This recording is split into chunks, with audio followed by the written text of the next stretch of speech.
magbabarnis tayo dahil yung ating pinto ay pumutok ang barnis sa init, kumulo ang barnis sa init.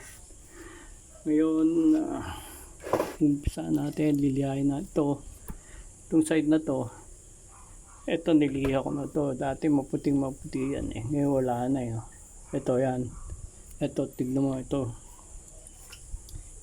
so tanggalin natin yung putingan para pag binarnisan natin wala na yung puti-puti. Ayan, para malinis na malinis kailangan. Ayan, pinasa ko ng tubig para hindi tumatalsik yung alikabok ng barnis. Ayan, ganyan lang. Tapos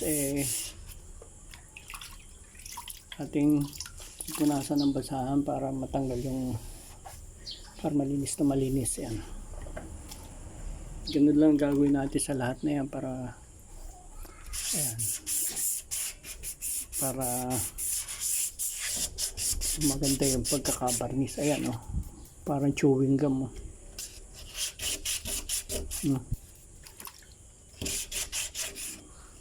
kumulo kasi sa sobrang init yan, kumulo yung barnis.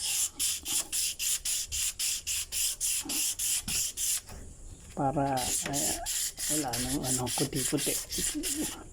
Kasi pagka yan binarnisan natin na may puti-puti pa, pagka yan naarawan nila ganun nila puputok ulit yung barnis. Sobrang kapal ng barnis patong-patong kasi. Ayan, para ating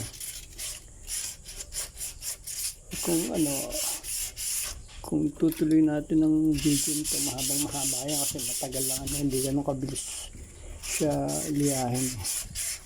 Kaya puputulin natin ang video pagka medyo mahaba na, tapos sa second part ng ating ay ipakikita natin yung pagbabarnis at yung final na